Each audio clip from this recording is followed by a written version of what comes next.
اور توانا نسل تیار کرنے کے لیے ہمارا یہ فرض بنتا ہے کہ ہم پر دنیا میں یہ مہر نہیں لگنی چاہیے کہ دنیا میں پولیو ختم ہو گیا لیکن پاکستان میں پولیو کے کیسز ہیں۔ الحمدللہ اس سال پاکستان میں پولیو کے کیسز سامنے نہیں آئے، اور ہمیں یہ امید ہے کہ ہم اور آپ اسی طرح اگر اپنا فرض ادا کرتے رہیں گے تو آئندہ بھی پاکستان میں پولیو کے کیسز سامنے نہیں آئیں گے۔ جب ایک دفعہ پولیو ختم ہو جاتا ہے تو اس کے بعد دوبارہ پولیو کے کیسز سامنے آنا، یہ پولیو کے جراثیم کا پھیلنا ممکن نہیں ہوتا، مشکل ہو جاتا ہے، لیکن مرحلہ پہلا ہی ہے کہ مکمل طور پر پولیو کے جراثیم کا خاتمہ کر دیا جائے۔ یاد رکھیے کہ جو لوگ ہمارے اس ملک اور اس ملک کی نسلوں کو توانا دیکھنا نہیں چاہتے، وہ لوگ چاہے دنیا میں کہیں پر بھی موجود ہوں، وہ اس طرح کی افواہیں پھیلاتے ہیں کہ جن افواہوں کے ذریعے ہمارے یہاں کے لوگ ذہنی طور پر کسی کنفیوژن کے شکار ہو جائیں اور وہ اپنے بچوں کو طبی اعتبار سے وہ چاہے پولیو کے قطرے ہوں چاہے کوئی اور ویکسینیشن ہو وہ نہ کرائیں، اور ان کی نسلیں، ان کے بچے اس طرح سے بیماریوں کے شکار ہو جائیں کہ جس سے پاکستان میں آنے والی نسل پھر انہی مسائل کا شکار ہو جیسے کہ ماضی میں رہا ہے۔ تو ایسی کسی افواہ پر دھیان نہ دیجیے، توجہ نہ دیجیے۔ یاد رکھیے کہ دنیا بھر میں پولیو کا خاتمہ ہو چکا ہے۔ یاد رکھیے کہ پولیو جو ہے وہ اس کی جو ویکسین ہے وہ کسی سائیڈ ایفیکٹ کو پیدا نہیں کرتی، نہ کوئی بخار ہوتا ہے نہ کوئی اور سائیڈ ایفیکٹ ہوتا ہے، چاہے لڑکا ہو چاہے لڑکی ہو۔ بعض جگہ یہ ایک کانسیپٹ ہے کہ لڑکے بڑے ہو جائیں تو ان کو کچھ ایفیکٹس ایسے ہو جاتے ہیں پولیو ویکسین کی وجہ سے کہ وہ متاثر ہوتے ہیں۔ نہیں، ایسا نہیں ہوتا۔ اس کے علاوہ بھی بہت ساری ایسی افواہیں ہیں جو آپ کو اور ہمیں روک رہی ہوتی ہیں اپنے بچوں کے لیے، ان کے مستقبل کے لیے۔ یاد رکھیے کہ دنیا میں کوئی دوا ایسی نہیں ہے کہ جو 50 سال بعد، 60 سال بعد، 20 سال بعد، 15 سال کے بعد کوئی ایسے ایفیکٹ دکھائے جن کا یہاں پر تذکرہ کیا جاتا ہے۔ دنیا بھر میں ورلڈ ہیلتھ آرگنائزیشن نے اگر کسی دوا کو آپ کے اور ہمارے لیے مفید قرار دیا ہے، ہمارے بچوں کے لیے مفید قرار دیا ہے، کسی بھی ویکسین کو، اور اس سے ایسے اثرات ختم ہو سکتے ہیں کہ جو نسلوں کو معذوری سے بچا سکیں، تو آپ اور ہم فرض سمجھتے ہوئے یہ کام ضرور کریں۔ اپنے بچوں کو محفوظ کیجیے۔ سر محترم مفتی ارشاد حسین سعیدی صاحب، میں چاہتا ہوں کہ آپ کا میسیج بھی پولیو ویکسین کے حوالے سے جانا چاہیے کہ ہم میں سے ہر شخص اپنی ذمہ داری کو سمجھے، اپنے بچوں کو معذوری سے بچائے۔ جی یقیناً میں آپ کی بات سے مکمل طور پر اتفاق کرتا ہوں، اور آپ اور ARY کا پورا ادارہ جس طرح اس اویئرنیس کو عوام تک پہنچانے میں اپنا کردار ادا کر رہے ہیں قابل تعریف ہے۔ دیکھیے، معذوری بہت بڑا بوجھ ہے۔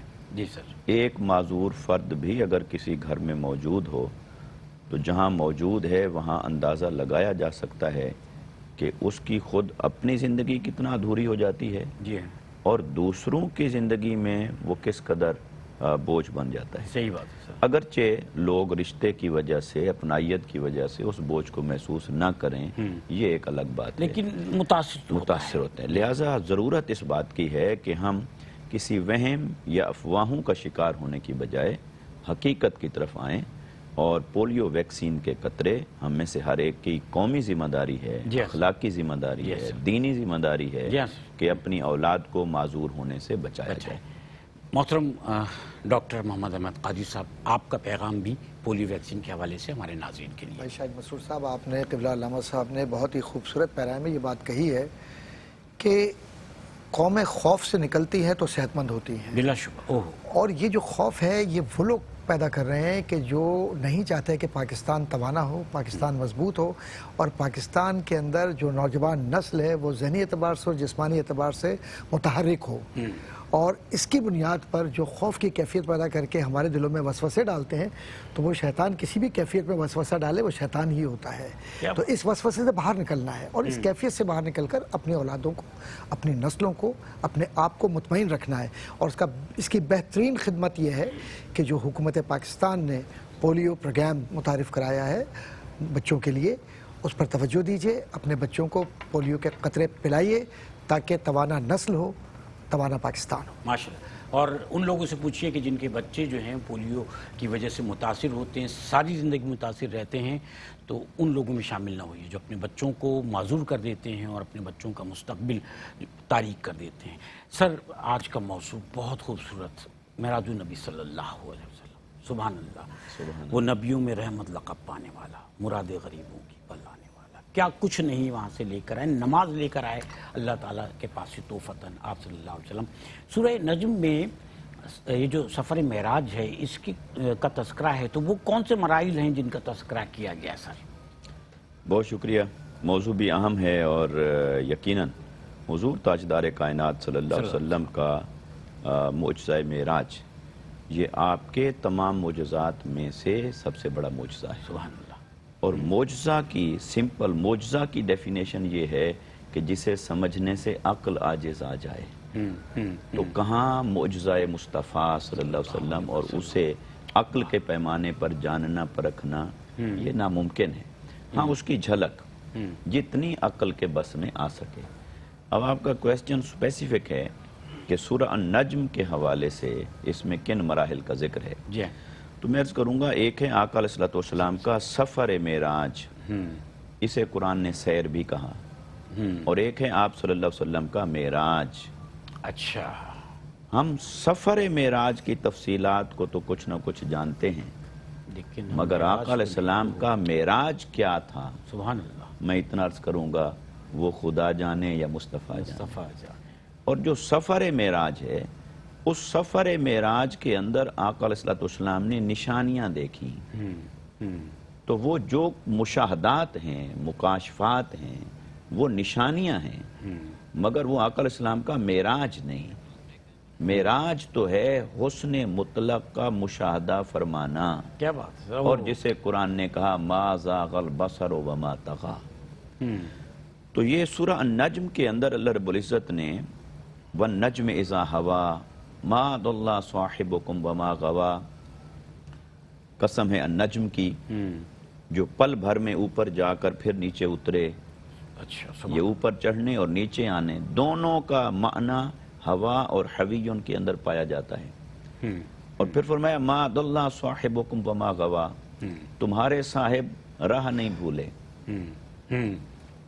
تو سوال پیدا ہوتا ہے، جب سواری پر سوار ہوں، لے جانے والا جبرائیل ہو، تو راہ بھولنے نہ بھولنے کا تعلق یا سواری سے بنتا ہے یا جبرائیل سے بنتا ہے، لیکن سر بلانے تو والا آقا علیہ السلام کے ساتھ کیسے بنتا ہے؟ جی جی جی، تو جو لوگ یہ سمجھ بیٹھے ہیں کہ معراج فقط وہیں تک تھا جہاں تک سواریاں اور ملائکہ ساتھ تھے، یہ آیت انہیں دعوت دے رہی ہے کہ اگر وہیں تک ہی ہوتا تو قرآن کبھی یہ نہ کہتا کہ تمہارے صاحب راہ نہیں بھولے۔ راہ نہیں بولے۔ اور سر جب قرآن یہ کہہ رہا ہے، ایک منٹ جی مجھے تھوڑا سا دیں گے سر، میں چاہ رہا تھا کہ یہ تفصیل آپ سے جان لیتے ایک وقفے جی، کے بعد۔ اچھا، آپ کی اجازت ہے سر؟ سر، آپ کی بھی اجازت ہے، حاضر ہوتے ہیں ناظرین کرام، ہمارے ساتھ رہیے۔ ناظرین کرام، روشنی سب کے لیے میں آج معراج النبی صلی اللہ علیہ وآلہ وسلم ہمارا موضوع، اتنے خوبصورت موضوع پر جب ہم محترم مفتی ارشاد حسین سیدی صاحب سے جاننے کی صحیح کر رہے ہیں، تو آپ نے فرمایا کہ سفر معراج کا تو علم ہمیں ہے، کچھ باتیں ہم جانتے ہیں، لیکن جو معراج ہے وہ تو اللہ جانے اور اس کا رسول جانے صلی اللہ علیہ وسلم۔ ارشاد فرمائیے سر۔ تو میں عرض کر رہا تھا کہ سورہ النجم میں جب قرآن مجید سفر کے راہ کے بھولنے نہ بھولنے کی نسبت آقا علیہ السلام کی طرف کر رہا ہے، تو سفر معراج میں وہ کون سا مرحلہ بنتا ہے جہاں اس آیت مبارکہ کا اطلاق ہوگا؟ تو وہ سفر کا مرحلہ بنتا ہے جہاں نہ جبرائیل آپ کے ساتھ ہو، نہ فرشتے آپ کے ساتھ ہوں، نہ سواری پر آپ سوار ہوں، کیونکہ ورنہ تو راہ بھولنے نہ بھولنے کو ان کی طرف منسوب کیا جانا چاہیے تھا۔ جو لے کے اس لیے یہاں سورہ النجم میں معراج کے لا مکانی سفر کی بات ہو رہی ہے۔ کیا بات ہے سر، سورہ بنی اسرائیل کے اندر تو زمینی سفر کی بات ہوئی ہے، مگر یہاں پر لا مکان کے سفر کی بات ہو رہی ہے۔ اور اس کو آگے قرآن مجید نے پھر فرمایا ثم دنا فتدلی فکان قاب قوسین او ادنا۔ تو یہ بھی مراحل ہیں اور لا مکان کے سفر کے مراحل ہیں کہ پھر وہ اور قریب ہوئے، پھر پس اور قریب ہوئے، پھر دو کمانوں کا فاصلہ رہ گیا، پھر اور قریب ہو گئے۔ تو گویا آقا علیہ السلام معراج کی شب صرف وہیں تک نہیں گئے جہاں تک جبرائیل آپ کے ساتھ تھا، بلکہ یہ سورہ النجم کی آیات واضح کر رہی ہیں کہ آپ کا سفر معراج اس سے طویل تھا، پھر جب سفر ختم ہوا تو معراج شروع ہوا۔ کیا بات ہے سر، اوہو جی سبحان اللہ سبحان اللہ، سفر ختم ہوا تو معراج شروع ہوا۔ اچھا اب یہ جو ہے نا زمان و مکان سے کہیں بالاتر سوا یہ سب کچھ، اور ہم جیسے کہ مفتی صاحب فرما رہے تھے کہ کچھ تفصیلات ہیں جو ہم جانتے ہیں اور بہت کچھ ہم نہیں جانتے۔ ہمیں پتہ ہے کہ سفر اسراء میں امامت فرمائی آپ صلی اللہ علیہ وسلم نے، آسمانوں پر بھی تو انبیاء علیہ السلام سے آپ کی ملاقاتیں ہوئیں، اب ان ملاقاتوں کا تذکرہ بھی موجود ہے، یقیناً ان ملاقاتوں اور ان کے تذکرے کی حکمتیں بھی ہوں گی، وہ حکمتیں کیا ہیں سر؟ اعوذ باللہ من الشیطان الرجیم، بسم اللہ الرحمن الرحیم۔ مولا صلی وسلم دائما ابدا علی حبیبک خیر الخلق کلہم، یا رب بالمصطفیٰ بلغ مقاصدنا واغفر لنا ما مضى یا واسع الکرم۔ بعد حمد و صلوات کے بھائی شاہد مسرور صاحب، سر قبلہ علامہ صاحب نے تو قرآنی آیات اور محکمات کے ذریعے بہت سے جو اس کی پہنائیاں ہیں اور گہرائیاں ہیں اس کی جانب اشارہ فرمایا ہے۔ معراج ایک ایسا راز ہے رب کا جسے کائنات میں کوئی نہیں سمجھا سوائے حضور کے، جی ہاں بالکل بلا شبہ، اس لیے کہ وہ راز بتلایا ہی انہی کو گیا تھا، صحیح، اور جو رازدار ہو وہ جتنا چاہتا ہے اتنا شریک کرتا ہے، اس کے بعد جو کچھ ہوتا ہے وہ راز کو راز ہی رکھتا ہے۔ سبحان اللہ، صحیح بات ہے۔ یہ جو معراج ہے قرآن کریم کا جو سورہ بنی اسرائیل کا حوالہ دیا، سبحان الذی اسریٰ بعبدہ لیلا من المسجد الحرام الی المسجد الاقصی الذی بارکنا حولہ لنریہ من آیاتنا۔ اب ذرا یہاں رک جائیے آپ، تو اب یہ آیات کیا ہیں؟ انبیاء آیات ہیں، آسمان و زمین آیات ہیں، معجزات آیات ہیں، جی ہاں سر، نشانیاں ہیں، جی ہاں نشانیاں، اور اب ان نشانیوں کو کیسے دکھایا رب نے کیا بات ہے، اور اس کا انداز کیا تھا؟ تو میں تو مالک ہی کہوں گا کہ وہ مالک کے حبیب، یعنی محبوب و محب میں نہیں میرا تیرا، کیا بات ہے، جس طرح چاہا اس نے دکھایا، کیا بات اور جس طرح چاہا میزبانی ہوئی، ہوئی، اور جو حجابات عالم ہیں، حجابات کائنات ہیں، اور جو اس کے مضمرات ہیں، اور ان مضمرات کے اندر جو نور ہے اور اس کا تجلی یا تجلیات، ان کیفیات کو حضور کے علاوہ کوئی برداشت کر ہی نہیں سکتا تھا، بلا شبہ، ورنہ فخرہ کا لفظ نہ آتا قرآن میں، اور نہ آدم کی کیفیت آتی، اور اس کی نہ مثال اللہ تعالیٰ نے حضرت موسیٰ علیہ السلام کی صورت میں دکھا دی تھی، دکھائی ہے نا۔ اچھا اب جو آسمان ہیں اس پر مختصر کر کے بات کروں گا کیونکہ وقت کم ہے اور گفتگو اور باقی علامہ بھی صاحب کو بہت بھی کچھ کرنی جاننا ہے۔ چاہ رہا ہوں میں۔ تو یہ اصل میں حضرت آدم علیہ السلام سے ملاقات اگر پہلے آسمان پر ہو رہی ہے، کیسے ان کو دعائیں مل رہی ہیں، کیسے ان کو مرحبا کہا جا رہا ہے، پھر اس کے بعد دوسرے آسمان پر حضرت عیسیٰ علیہ السلام اور یحییٰ علیہ السلام سے ملاقات، تیسرے پر حضرت یوسف علیہ السلام جن کے لیے کہا جاتا ہے کہ اس نے یوسف دم عیسیٰ ید بیضا داری، اس کے بعد حضرت ادریس علیہ السلام چوتھے آسمان پر مل رہے ہیں، حضرت ہارون پانچویں پر مل رہے ہیں، چھٹے پر حضرت موسیٰ علیہ السلام سے ملاقات نبی کریم صلی اللہ علیہ وسلم کی ہو رہی ہے، ساتویں پر حضرت ابراہیم علیہ السلام سے ملاقات ہو رہی ہے۔ ان انبیاء کا صرف تذکرہ اور سماوات یا وہ جو آسمان ہیں ان کا تذکرہ، کس طریقے سے حضور سے گفتگو ہوئی، حضور سے کیا فرمایا، کیا عرض کیا کہ رسول اللہ صلی اللہ علیہ وسلم کیسے اللہ تبارک و تعالیٰ کے سامنے یا ان کے بارگاہ کے اندر التجا پیش کرنی ہے، محبت پیش کرنی ہے، اور ہمارے لیے کیا کرنا ہے۔ تو جبریل نے بھی دعا کے لیے کہا، انبیاء نے بھی بات کی، اور پھر مرحبا کا لفظ سارے انبیاء نے۔ اب مرحبا سے مراد یہ کہ حضور پر یہ سلام پڑھا گیا ہے معراج میں، اور پھر اللہ تبارک و تعالیٰ نے خود سلام بھیجا ہے اپنے پیارے محبوب صلی اللہ علیہ وسلم پر۔ تو پتہ یہ چلا کہ شب معراج کا سب سے بڑا تحفہ جو ان اللہ و ملائکتہ یصلون علی النبی میں ہمیں دیا گیا ہے وہ یہ ہے کہ مومنو میں بھی کرتا ہوں اور تم بھی کرو، اور تم بھی کرو، فرشتے بھی کرتے ہیں، اور یہاں تک کہ وہ انبیاء بھی کرتے ہیں جو ہر سفر میں ملے انہیں۔ سبحان اللہ۔ اب یہ جو سلام ہے یہ عافیت ہے، یہ رحمت ہے۔ اب کس طریقے سے حضور کریم صلی اللہ علیہ وسلم نے مشاہدات عالم کو، یہ مشاہدات کائنات کو اپنی ظاہری آنکھوں سے ملاحظہ فرمایا۔ بعض لوگ کہتے ہیں کہ حضور کریم صلی اللہ علیہ وسلم کو رویا خواب کی کیفیت میں ہوا یا خواب کی کیفیت میں معراج۔ حضور کریم صلی اللہ علیہ وسلم کو اللہ تبارک و تعالیٰ نے جس طرح چاہا اس طرح سے ان کے جسم کے ساتھ انہیں بلایا۔ کیوں کہ جو بلانے والا ہے وہ نور ہے، اور یہاں اولا ما خلق اللہ نوری کہہ کر حضور نے ہی بتلا دیا کہ میرا رشتہ نور سے ہی ہے. صحیح. تو اب بندہ ملنے کو قریب حضرت قادر گیا تو یہ بندہ جو عبد کے اندر آ رہا ہے، اور دونوں جگہ پر سورہ نجم میں بھی آ رہا ہے اور سورہ بنی اسرائیل میں بھی آ رہا ہے، دونوں میں عبد جو آ رہا ہے، تو عبد و معبود کے معاملات میں کیا ہے؟ عبد و معبود کے معاملات میں صرف ایک ہی محبت کا رشتہ ہے کہ جس میں یہ کہتے ہیں کہ اے محبوب صلی اللہ علیہ وسلم آپ میرے قریب آئیے اور قریب آئیے، اور اس کے بعد وہ قربت کیسی ہے، اس کو محسوس کیسے کیا، اور وجودی مباحث میں یا کائناتی تجلیات میں یا انوار کی وہ کیفیت جس میں انوار و فیوز کی وہ جو برکات نصیب ہوتی ہیں نبیوں کو، وہ حضور کریم صلی اللہ علیہ وسلم کے قلب اطہر پر اور وجود مسعود پر ایسے جاری ہوئی کہ حضور فرماتے گویا ایک ٹھنڈک مجھے محسوس ہوئی. وہ ٹھنڈک کیا تھی؟ وہ اللہ کے نبی صلی اللہ علیہ وسلم کو اللہ کی محبت کی وہ ٹھنڈک محسوس ہوئی کہ جسے پا کر نبی کریم صلی اللہ علیہ وسلم رحمت و رافت کی اس کیفیت میں آ گئے کہ جہاں پھر تمام امتیوں کو بخشوا دیا اور اسی کے بعد تشریف لائے. سبحان اللہ، سبحان اللہ، سبحان اللہ. سر یہ تذکرہ جب ہوتا ہے تو سکون ملتا ہے، دل چاہتا ہے ہم سنتے رہیں. ہم نے برق کو تو دیکھا، جی براق کو نہیں دیکھا.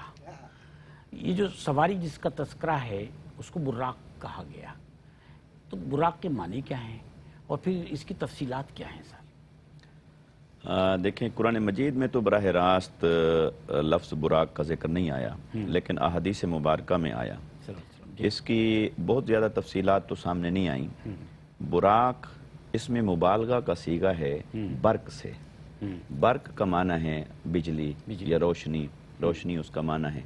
اور براق یعنی بہت زیادہ روشنی، روشنی بھی اپنے کلائمیکس پر ہے، نقطہ کمال. ہم روشنی کی سپیڈ سے اسپیڈ کو بھی تو کام کرتے ہیں نا، تیزی کو. جی میں اسی طرف آ رہا ہوں. تو جب براق کا لفظ اپنے اندر برق کی انتہا کو رکھتا ہے، صرف برق کو نہیں، برق کی انتہا کو اپنے اندر رکھتا ہے براق. تو برق روشنی، تو روشنی آئنسٹائن نے جو تھیوری آف ریلیٹیوٹی دی، نظریہ اضافت دیا، اس کے تحت اس نے بیان کیا، اور آج سائنس اس پہ قائم ہے کہ روشنی کی رفتار یہ ہے کہ 1,86,000 مائلز فی سیکنڈ، جو کہ کلومیٹر میں کنورٹ کریں تو 3 لاکھ سم تھنگ بنتا ہے. تو یہ روشنی کی رفتار ہے. اور وہ روشنی نہیں تھی، روشنی کو برق کہتے ہیں. روشنی کا آخری کنارہ جتنا میکسیمم ہو سکتی ہے، میکسیمم لیمٹ، تو وہاں براق ہے. تو یہ اللہ رب العزت نے سواری، یہ جنت کی سواری ہے، اور جنتیوں کو بھی براق ملیں گے. آقا علیہ السلام کے لیے اس کو خصوصی طور پر اعزاز اور اکرام کے لیے رکھا گیا اور پیش کیا گیا، اور آقا علیہ السلام کی بارگاہ میں. اور جب آقا علیہ السلام نے فرمایا کہ وہ جو براق تھا، فرمایا کہ وہ گوشت دراز، یعنی جسے عام زبان میں گدھا کہتے ہیں، اس سے یہ سواری تھوڑی بڑی اور خچر سے تھوڑی چھوٹی تھی، اور سفید رنگ کی اور بہت چمکدار تھی، اور اس کے پر بھی تھے. اور بعض روایات سے یہ ملتا ہے کہ اس کا چہرہ مہرہ انسانوں جیسا تھا، اور باقی دھڑ گھوڑے نما تھا. تو یعنی یہ ایسی سواری ہے جسے اللہ رب العزت نے خصوصی طور پر آقا علیہ السلام کی بارگاہ میں جبرائیل کے ذریعے بھجوایا. اب معراج کی رات میں یہ جو سواری ہے، ایک تو یہ بات کہ آقا علیہ السلام نے جب تک سواری پر سفر فرمایا تو آپ نے اپنی طاقت رفتار کا مظاہرہ نہیں فرمایا، سواری کی طاقت سے آپ رواں دواں رہے. یہی وجہ تھی کہ وہ ارواح انبیاء نے مسجد اقصی میں آپ کی امامت میں نماز ادا کی. ادھر حضرت آدم پھر آپ سے پہلے پہنچے کھڑے پہلے آسمان پر، پھر حضرت عیسیٰ، حضرت یحییٰ دوسرے آسمان پر، تو حضرت ابراہیم 7ویں پر، 6ٹھے پر حضرت موسیٰ. تو وہ جو سوال پیدا ہوتا ہے وہ کیسے پہلے پہنچ گئے؟ وہ اپنی طاقت سے پہنچے تھے، اور آقا علیہ السلام سواری کی طاقت سے تشریف لے جا رہے تھے. اور پھر سواریوں کے بارے میں یہ بھی آتا ہے روایات کو اگر میں خلاصہ کروں تو آقا علیہ السلام نے 5 قسم کی سواریوں کو کم و بیش استعمال فرمایا. یہ جاتے ہوئے معراج کے سفر کے دوران 5 طرح کی. سر آپ کی اجازت سے ایک وقت پہ جا کر اس کی تفصیل لیتے ہیں پھر آپ سے. ناظرین کرام ہمارے ساتھ یہ تذکرہ بہت خوبصورت ہو رہا ہے، انشاءاللہ واپس آ کر اس کو جاری رکھیں گے. روشنی سب کے لیے میں آج ہم تذکرہ کر رہے ہیں معراج النبی صلی اللہ علیہ وآلہ وسلم کا. اور اس تذکرے میں یعنی ہم جن سے جان رہے ہیں اور جو ہمیں بتا رہے ہیں کہ آپ صلی اللہ علیہ وسلم کو اللہ تعالیٰ نے جب اپنے حضور محبتوں کے ساتھ بلوایا ہے، تو آپ صلی اللہ علیہ وسلم نے 5 سواریاں سر آپ فرما رہے تھے کہ استعمال کی ہیں اس سفر کے دوران. جی ہاں. تو معروف سواری براق ہے. جی. اس کے بارے میں محدثین اور علماء نے لکھا کہ یہ مسجد حرام یعنی مکہ سے فلسطین تک آپ نے اس سواری کو استعمال فرمایا. پھر آپ کے لیے ایک نور مبارک کی سیڑھی رکھی گئی جو آپ آسمان دنیا تک تشریف فرما ہوئے. اچھا. اور عین ممکن ہے کہ آپ براق پر ہی ہوں اور براق سمیت اس سیڑھی کے ذریعے سے پہلے آسمان تک پہنچے ہوں. تو چونکہ روایات مختلف آئی ہیں تو میں تطبیق کی طرف اشارہ کر رہا ہوں. صحیح. پھر آقا علیہ السلام نے یہ جو 7 آسمانوں کا سفر فرمایا، یہ مختلف ملائکہ کو اعزاز ہوا کہ ان کے پروں پر باری باری، جیسے ہر آسمان پر کسی ایک نبی سے ملاقات ہو رہی تھی، تو ایسے ہر آسمان کی یہ میزبانی یا آپ کے اعزاز اور اکرام کے لیے یہ سعادت مختلف ملائکہ کو دی جا رہی تھی. ان کے پروں پر آپ نے سفر فرمایا. پھر سدرۃ المنتہا 7ویں آسمان سے سدرۃ المنتہا تک پھر جبرائیل کے پروں پر سفر فرمایا. اور یہاں پھر وہی تطبیق موجود ہے کہ آپ براق پر سوار ہوں اور اس براق کو آگے جہاں جہاں جس فیز میں سپورٹ کی ضرورت پیش آئی تو وہ اللہ تبارک و تعالیٰ نے اس کے ساتھ اس کو جوڑا. اور پھر آپ نے رف پر سواری فرمائی. یہ رف کیا ہے؟ رف وہ بھی اس کی بھی کیفیت ہم نہیں جانتے، کیونکہ اس کے بارے میں یہ تفصیلات نہیں آئیں کہ یا جانور یا ایسی کوئی چیز نہیں. رف کیا ہے؟ وہ ایک جیسے ایسے سمجھیں پالکی نما ایک سواری کہ آقا علیہ السلام تشریف فرما ہوئے تو عرش کی طرف گئی، اور یہ ساری سواریاں بھی نیچے رہ گئیں اور آقا علیہ السلام اس کے بعد بھی محو پرواز رہے. اور وہاں پہنچ کر وہ لفظ آتا ہے جو ڈاکٹر صاحب نے ارشاد فرمایا، بتایا کہ آقا علیہ السلام نے فرمایا کہ اللہ کی طرف سے آواز آئی، ادنو منی ادنو منی ادنو منی، میرے قریب آئیے اور قریب آئیے اور قریب آئیے. اور آقا علیہ السلام قریب ہوئے، کیونکہ اگر کوئی شے آقا علیہ السلام کے سفر معراج کے آخر تک آپ کے ساتھ رہے تو پھر تو یہ ماننا پڑے گا کہ اس کی ایکسیس بھی آقا علیہ السلام کے ساتھ ساتھ رہی، جبکہ یہ انفرادیت صرف حضور نبی اکرم صلی اللہ علیہ وسلم کے لیے تھی. اس لیے معراج کی شب سواریاں اعزاز اور اکرام کے لیے تھیں، بلانے والا وہی تھا، لے جانے والا وہی تھا، اور مصطفیٰ کریم صلی اللہ علیہ وسلم جانے والے. سبحان اللہ، سبحان اللہ. سر اس آسمانی سفر کے دوران ہمیں قاب قوسین کا تذکرہ بھی ملتا ہے، ڈاکٹر صاحب بھی فرما رہے تھے، یہ کیا ہے سر قاب قوسین؟ قاب قوسین او ادنا. سبحان یوں کیجئے. سبحان اللہ. وہ جو آپ نے اشارہ کیا ہے، علامہ صاحب نے اشارہ کیا. جی. اب اللہ تبارک و تعالیٰ سمجھانا کیا چاہ رہا ہے ہمیں، یہ بھی ہماری سمجھ کے لیے استعارات ہیں اس میں. صحیح بات تو ہے کہ ہم سمجھ اس کے باوجود نہیں سکتے کہ یہ ہے کیا. اس لیے کہ جہاں زمان و مکان کی فنا ہو جائے اور جہاں تمام مقامات معدوم ہو جائیں، جہاں ارواح کی ظاہری و باطنی کیفیت ختم ہو جائے اور جہاں احساسات ظاہری و باطنی سری اور علانیہ ختم ہو جائے، وہاں نور مصطفیٰ صلی اللہ علیہ وسلم کو اللہ تبارک و تعالیٰ نے وہ اعزاز بخشا کہ جو قربتوں کے مراحل ہیں. قاب عربی زبان میں قابہ کے معنی کیا ہوتے؟ اندازہ لگانا کسی شے کے متعلق. تو یہ تخمینہ، اندازہ یا ایسے، او ادنا، اور اس کے بعد قوسین کا لفظ استعمال کیا. تو اب اصطلاح جو قوسین ہے عربی زبان میں، قوس کس کو کہتے ہیں؟ کمان کو کہتے ہیں نا. تو عرب میں یہ تصنیہ ہے، یہ قوسین. عرب میں یہ جو اصطلاح استعمال ہوتی تھی عام طور پر اس وقت استعمال ہوتی تھی جہاں اتحاد کا مظاہرہ ہو کہ قربت ہے، رغبت ہے، تعلق ہے، اتحاد ہے اور اعتصام کا معاملہ ایسا ہے کہ تم میں مجھ میں محبتوں کے ایسے رشتے ہیں کہ اب تعلق جو ہے وہ مضبوط ترین ہے. تو اب اس کو اب اگر ذرا سا جرجانی کی زبان میں جا کر آپ بات کریں تو اس نے ایک لفظ استعمال کیا. اس نے کہا کہ قربت سے مراد ایسی کیفیت ہے کہ جو نبوت کو عطا کی گئی رب کی طرف سے کہ یہ تمہارا مقام و مرتبہ ہے جو کسی کو نہیں ملا. سبحان اللہ. اب یہ قربت کن معنوں میں ہے؟ قربت ان معنوں میں کہ اللہ تبارک و تعالیٰ نے اب یہاں سے احتیاط کی ضرورت ہے سب کو. صحیح. کیوں کہ وجودی مباحث میں یا وحدت الوجود اور وحدت الشہود کے فلسفیانہ مزاج میں انسان لغزش یہیں سے کھاتا ہے اللہ کہ اللہ ہے اور جی ہاں جب رب کا تذکرہ ہو تو رب سے بڑا کوئی نہیں کائنات بلا کے شبہ، اندر. بلا شبہ اللہ اللہ جس نے ذرا بھی شائبہ کیا، جس نے بھی شبہ کیا، نہیں. وہ کفر کی طرف چلا گیا. صحیح. بقول رازی کے بلا کہ کفر اور ایمان میں ایک حد فاصل یہی ہے، اور یہ معراج ایمان و کفر کی جانچ ہے جو رازی نے لکھا. اور یہاں معنی مرادی وہ یہ ہے کہ اللہ تبارک و تعالیٰ نے جس طرح چاہا جی حجابات کو اٹھایا، اور حجاب اکبر جس کے بعد کچھ نہیں پتا، کیونکہ سدرۃ المنتہا کے بعد جو کچھ حضور نے بتلایا وہی پتہ ہے. بس وہی ہے. لیکن اور ہم تو یہ کہتے ہیں فرمائیے. ہم تو یہ کہتے ہیں کہ جبریل کو بھی حضور ہی نے بتلایا. جی لوگ یہ کہتے ہیں کہ جبریل وہی لاتے تھے. قلب مصطفیٰ پر وہی کا ورود پہلے ہوا ہے، امانت بعد میں آئی ہے. کیا بات ہے. اور ہاں یہ جو معاملہ ہے یہ معراج کا، یہ معراج صرف ہمیں مرتبہ مصطفیٰ کو سمجھانے کے لیے بتلائی گئی ہے، ورنہ حقیقت تو یہ کہ حضور کی تو پوری زندگی معراج ہے. وہ کون سی رات ہے جب رب کی زیارت نہیں ہوتی ہوگی میرے آقا کو؟ وہ کون سا لمحہ ہے جب میرے آقا کو حضور کریم صلی اللہ علیہ وسلم کو میرا رب مخاطب نہ کرتا ہو؟ وما ينطق عن الهوى ان هو الا وحی یوحی کا معاملہ یہ کہ ہر پل وحی کے ساتھ منسلک ہے، اور یہ اپنے پاس سے کچھ بھی نہیں ہے. ہاں اوہو کچھ بھی نہیں ہے.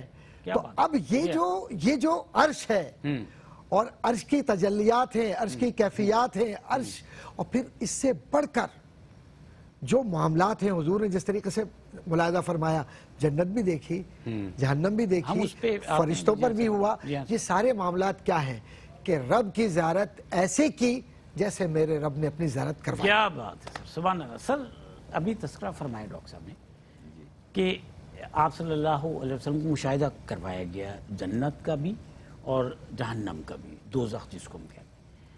اور ہمارا ایمان تو یہ ہے کہ روز حشر پر ہمارا ہے نا، روز آخرت پر ایمان، پھر فیصلہ ہوگا پھر جنت اور دوزخ، کس کو جنت میں بھیجنا ہے کس کو دوزخ میں. لیکن مشاہدہ کروا دیا گیا تاکہ جا کے اپنی امت کو بتا سکیں کہ دیکھو جنت کتنی خوبصورت اور یہ جہنم جو ہے اس میں کتنی اذیتیں ہیں. تو سر اس کی کچھ تفصیلات ہمیں بتائیے گا جو مشاہدہ کروایا گیا. جی ضرور انشاءاللہ. بالکل آپ نے جس کوسچن کی طرف اشارہ کیا کہ جنت اور دوزخ، اس کی اہمیت بھی سر، جنت اور دوزخ اور اس میں کسی کا داخلہ اور کیفیات، تو یہ تو بعد کی بات ہے.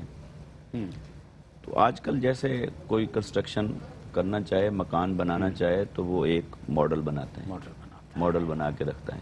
صحیح. بلا تشبیہ اور بلا مثال اللہ رب العزت نے وہ سب کچھ مثالی وجود دکھائے، کیونکہ اللہ اس بات پر قادر ہے کہ جو چیز بعد میں ہونے والی ہے اس کو اگر وہ کسی کے لیے ویژوالائز کروانا چاہے، اسے پکچرائز کر دے، اسے کسی تمثیل میں، مثال میں دکھا دے، تو اللہ اس بات پر قادر ہے، اس کے لیے کچھ بھی ناممکن نہیں ہے.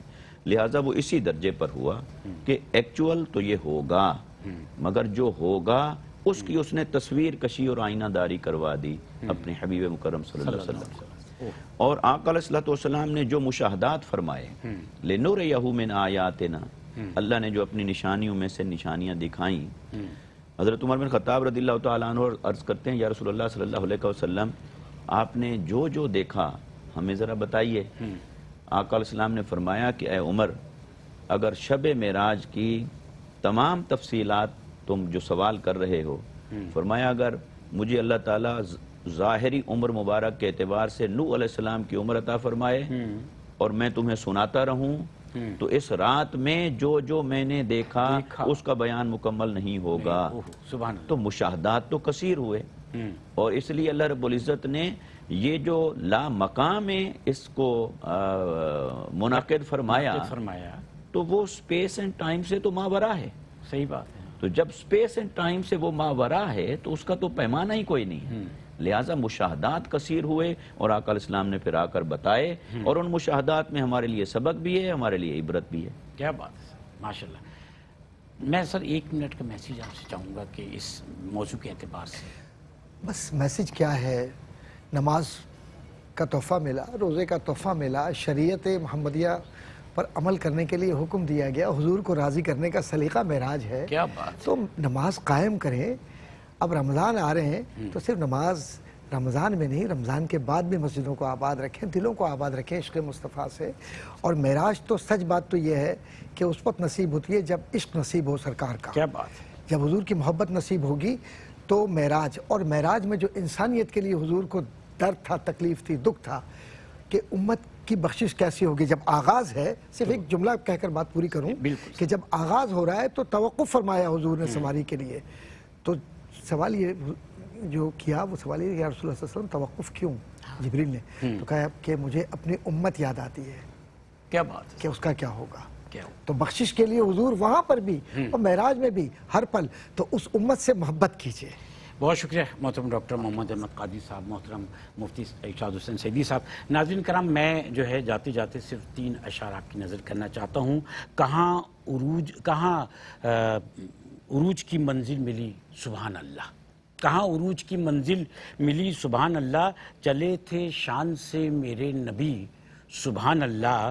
اور یہ ہے کہ تمام رات عقیدت سے آسمانوں پر، جو کہ تذکرہ بھی ہوا کہ تمام رات عقیدت سے آسمانوں پر درود پاک کی محفل سجی سبحان اللہ، درود پاک کی محفل سجی سبحان اللہ. جہاں خدا کے سوا کوئی بھی نہیں شاہد، جہاں خدا کے سوا کوئی بھی نہیں شاہد، مقام سدرہ پہ وہ حاضری سبحان اللہ. دعاؤں میں یاد رکھیے گا. السلام علیکم.